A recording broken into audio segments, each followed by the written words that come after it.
En el video anterior nos preguntamos ¿qué es una mercancía?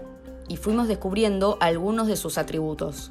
En primer lugar, pudimos ver que se trata de un valor de uso, lo cual quiere decir que una mercancía es una cosa útil, apta para satisfacer necesidades humanas. Pero luego vimos que la particularidad de las mercancías es que poseen la capacidad de cambiarse unas con otras. Para ilustrar nuestro análisis, tomamos un ejemplo donde 10 platos de ñoquis se cambian por un par de zapatos. Esto puso de manifiesto lo siguiente. Si en el cambio, mercancías con valores de uso distintos e inconmensurables se igualan entre sí, esto es posible porque todas ellas portan un atributo común que las hace iguales. Ese atributo es el valor. Entonces, lo que debíamos respondernos era, ¿por qué las mercancías tienen valor? Por su parte, la economía neoclásica nos decía que las mercancías tienen valor porque son útiles y escasas. Pero la utilidad de cada una de las mercancías igualadas en la relación de cambio es distinta. La utilidad de los ñoquis es bastante diferente a la utilidad de los zapatos. Esta no puede ser la fuente del atributo común que las hace iguales. Además, resulta que tenemos un buen amigo que nos invitó a comer ñoquis amasados con sus propias manos.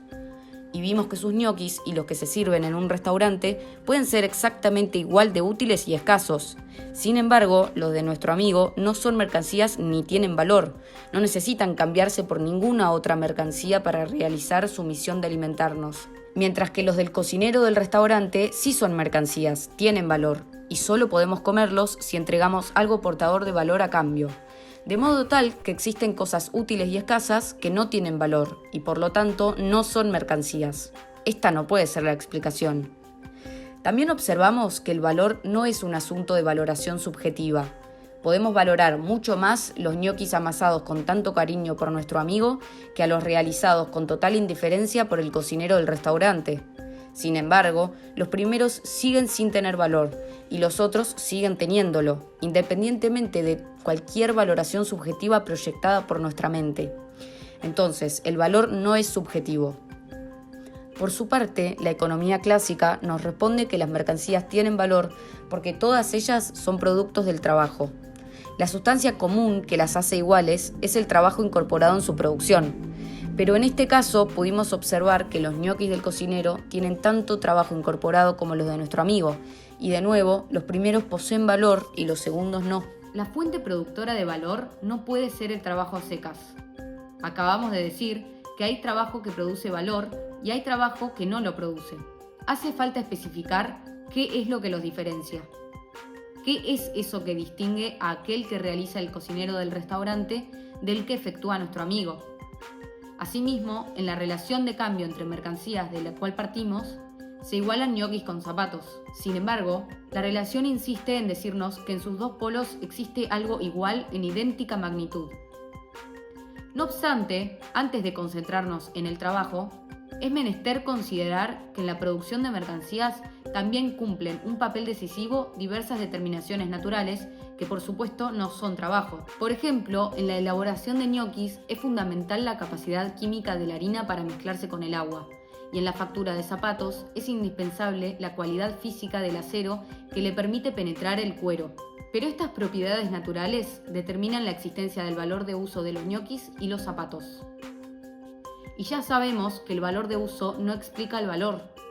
Nuevamente, dichas propiedades se encuentran tan presentes en los ñoquis del restaurante, que son mercancía y tienen valor, como los de nuestro amigo, que no lo son y no tienen valor. Son propiedades diferentes entre mercancías y nosotros buscamos la fuente de esa igualdad.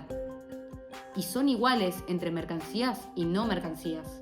Y aquí buscamos una diferencia. También es cierto que existen propiedades naturales que se materializan en todas las mercancías y son fundamentales en la creación de atributos compartidos por todas ellas.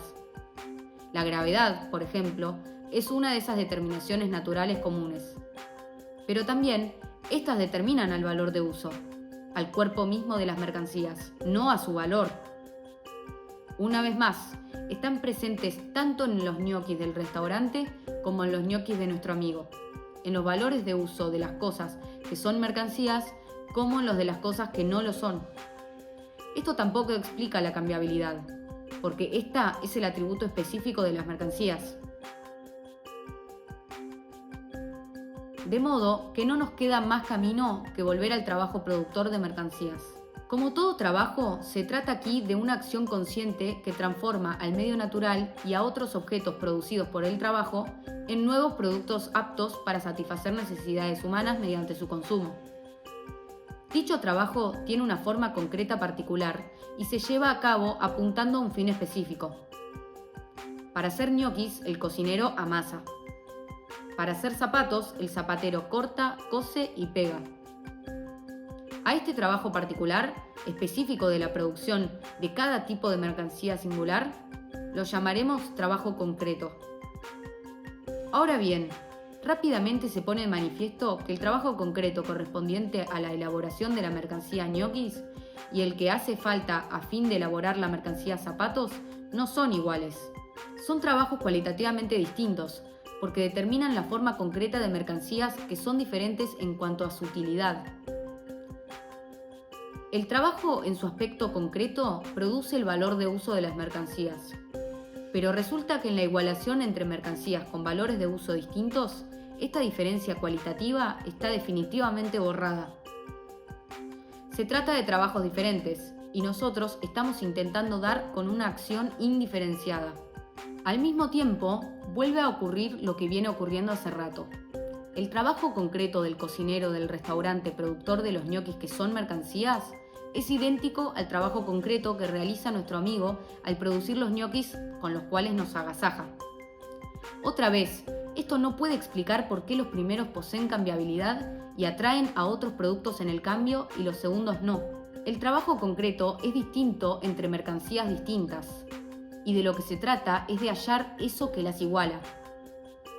Y es igual entre mercancías y no mercancías que poseen el mismo valor de uso, cuando de lo que se trata aquí es de encontrar lo que las diferencia.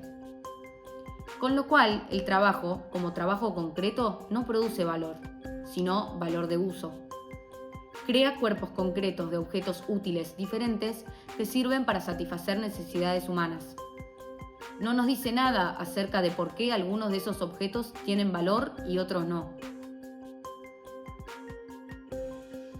Pero todo trabajo es también una y la misma acción, en tanto es simplemente esa operación consciente de transformar al medio en un producto apto para el consumo humano.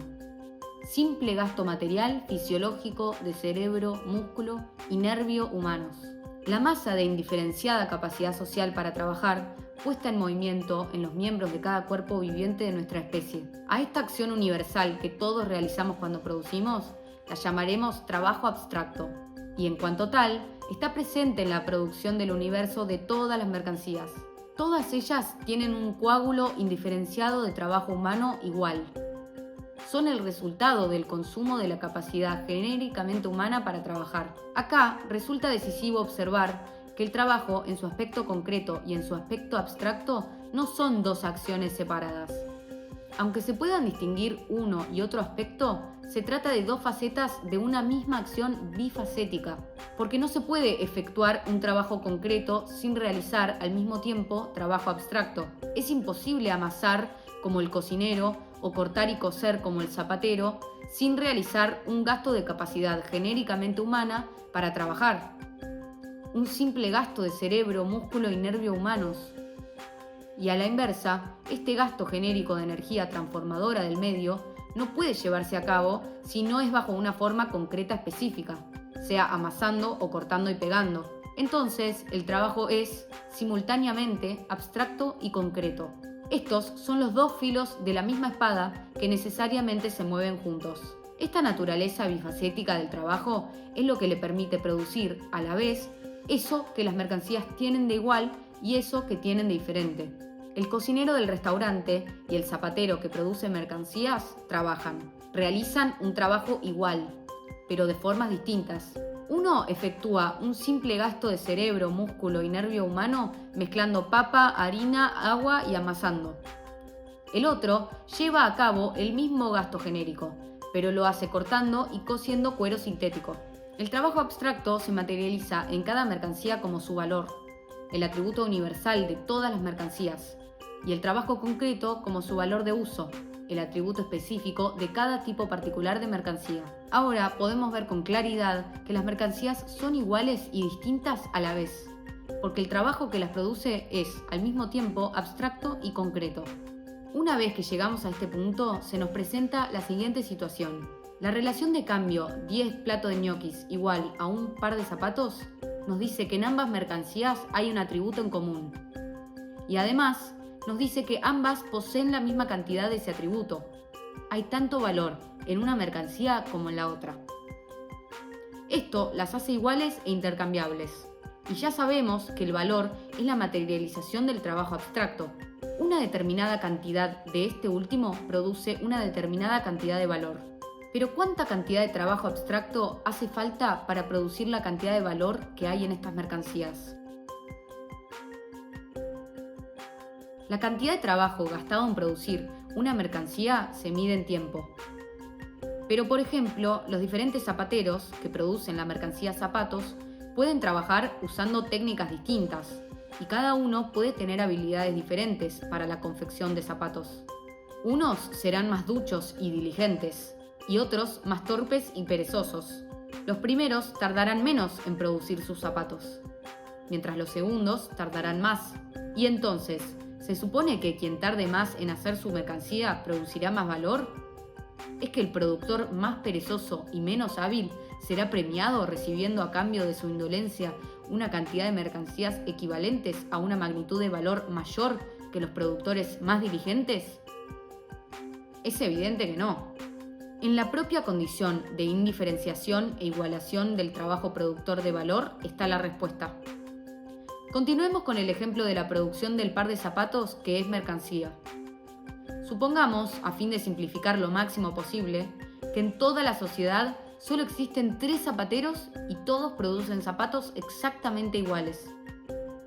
Sin embargo, de acuerdo con lo dicho antes, cada uno produce por su cuenta y lo hace empleando técnicas distintas y poniendo en marcha habilidades diferentes. Así, en nuestro ejemplo, el zapatero A elabora un par de zapatos en 6 horas de trabajo. El zapatero B hace lo propio en 5 horas. Y el zapatero C lo hace en 4 horas. Así, la sociedad dispone de 3 pares de zapatos. Pero de nuevo, ¿cuál es la cantidad de trabajo que determina el valor de cada par? En cada par hay diferentes cantidades individuales de trabajo incorporado. Pero el intercambio de mercancías nos muestra que esa diferencia entre cantidades individuales de trabajo incorporadas en mercancías singulares de la misma especie queda borrada mediante la imposición de la normalidad social. Los ñoquis del restaurante se cambiarán por un par de zapatos. Lo mismo da que sea el que produjo el zapatero A, el B o el C, como si todos ellos fueran materialización de exactamente la misma cantidad de trabajo. No es la cantidad de trabajo individual la que determina el valor, sino la cantidad de trabajo social. Es el tiempo de trabajo que la sociedad, en su unidad, necesita para producir un par de zapatos. Y entonces, ¿cuál es la cantidad de trabajo social?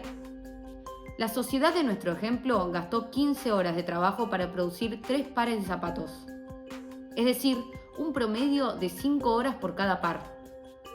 Esta es la cantidad de trabajo que la sociedad necesita para producir esta mercancía específica. A este tiempo de trabajo, que se manifiesta en el promedio social de todos los productores individuales del mismo tipo de mercancías y que determina la magnitud de su valor, lo llamaremos tiempo de trabajo socialmente necesario. En este punto, vale aclarar que el tiempo de trabajo socialmente necesario no brota del promedio simple de los trabajos individuales. Lo planteamos de este modo, simplificado, con fines meramente pedagógicos. Llegado el momento, abordaremos en detalle cómo se constituye el promedio social del tiempo de trabajo que determina el valor. Así, las cantidades de trabajo diferenciadas de los distintos productores individuales solo pueden participar del trabajo productor del valor, que es un trabajo igual, indiferenciado, siendo reconocidas ellas mismas como cantidades de trabajo iguales mediante la normalidad social. Solo la cantidad de trabajo socialmente necesaria se cristaliza en la producción de valor. Pero, como podemos ver, el tiempo de trabajo socialmente necesario no coincide con el trabajo incorporado por cada productor individual. Aunque el zapatero A haya gastado realmente 6 horas de trabajo, la sociedad reconocerá como necesarias solo 5 de esas horas. Por el contrario, las 4 horas de trabajo individual que el zapatero C incorporó en su mercancía singular serán reconocidas como 5 horas de trabajo social. Lejos de premiar al menos productivo y castigar al más eficiente, la sociedad capitalista recompensa a este último reconociéndole como suya una hora de trabajo adicional que él nunca realizó. ¿De dónde sale esa hora? Es la que pierde el zapatero A. El trabajo productor de valor también es socialmente necesario en un segundo sentido. La mercancía es un objeto inútil ante su propio productor. Si poseyera utilidad para quien la produjo, éste simplemente la consumiría y nunca llegaría al cambio, porque de hecho no sería mercancía. Para que algo útil tenga valor y por lo tanto sea mercancía, tiene que ser un producto de trabajo socialmente necesario, también en el sentido de haber sido producido por un miembro de la sociedad para satisfacer las necesidades de otro miembro. Ahora sí, después de tantísimo esfuerzo, podemos llegar a la conclusión de que la determinación del valor de las mercancías es el trabajo abstracto socialmente necesario. Todas las mercancías son iguales en cuanto son productos de un simple gasto consciente de cerebro, músculo y nervio humanos, realizado en una cantidad de tiempo socialmente normal y destinado a satisfacer una necesidad ajena. Finalmente resolvimos el problema. Ya sabemos lo que es el valor. Ya conocemos la base fundamental de la sociedad capitalista. Desciframos el misterio de la mercancía. Los ñoquis del restaurante tienen valor y pueden cambiarse por la mercancía par de zapatos porque ambas son productos de iguales cantidades de trabajo abstracto socialmente necesario. ¿Problema superado o no? Resulta que si volvemos la vista una vez más hacia los ñoquis que nos cocina nuestro amigo, rápidamente nos daremos cuenta que esos también tienen incorporado trabajo abstracto. Que a su vez, ese trabajo es socialmente necesario en el sentido de haber sido realizado para satisfacer una necesidad ajena con su producto. Y nada impide que haya sido efectuado durante una cantidad de tiempo normal en términos sociales, siendo, de este modo, tan producto del trabajo abstracto socialmente necesario en su doble determinación como los ñoquis del restaurante. Pero los ñoquis de nuestro amigo siguen viniendo al mundo y cumplen su misión de agasajarnos y alimentarnos sin la necesidad de que medie intercambio alguno. No tienen la capacidad de atraer ninguna mercancía porque ellos mismos no lo son. Tienen valor de uso, pero no tienen valor. El problema que parecía resuelto se nos vuelve a poner violentamente delante. Si ya habíamos descubierto que el valor es producto del trabajo abstracto socialmente necesario, si esta es la fuente de esa sustancia común al universo de las mercancías y es lo que las hace intercambiables, ahora resulta que la misma se encuentra materializada tanto en los ñoquis del restaurante como en los de nuestro amigo. Por enésima vez, ¿por qué los primeros tienen valor, son mercancía, y los segundos no tienen valor, no son mercancía? Nuestro amigo y el cocinero del restaurante se encogen de hombros. Uno nos sigue abriendo las puertas de su casa a pesar de que nuestros bolsillos estén vacíos. El otro llama a la policía. La ansiedad y la angustia nos dejan abatidos. Uno nos sigue abriendo las puertas de su casa a pesar de que nuestros bolsillos estén vacíos. El otro llama a la policía si insistimos en pasar con nuestros bolsillos vacíos. ¿Qué está pasando? ¿Por qué no podemos descubrir qué es lo que produce valor? ¿Qué es lo distintivo del trabajo productor de mercancías? Esta última pregunta parece enfrentarnos como un hermético signo cabalístico que bloquea todos nuestros intentos de penetrar su secreto. La economía política nos abandonó hace rato. Clásicos y neoclásicos también se encogen de hombros. Para unos, el valor es un simple producto del trabajo. Para los otros, es una cualidad de las cosas útiles y escasas. Y así, sin más, se retiran a continuar con sus asuntos. Pero es evidente que hay productos del trabajo y cosas útiles y escasas que no tienen valor, que no son mercancías. La economía comienza por no poder identificar qué es eso que constituye el núcleo de su objeto de estudio. Nuestro propio esfuerzo nos condujo a identificar que las mercancías tienen algo en común y alcanzamos a ver que no se trata de que todas ellas sean simplemente productos del trabajo, sino del trabajo abstracto socialmente necesario. Y aún así, no logramos dar con la particularidad distintiva del trabajo productor del valor. ¿Qué es lo que determina que unos productos del trabajo abstracto socialmente necesario sean mercancías y otros no? ¿Alguien conoce la salida de este laberinto? Solo los productos de trabajos privados, autónomos, recíprocamente independientes, se enfrentan entre sí como mercancías.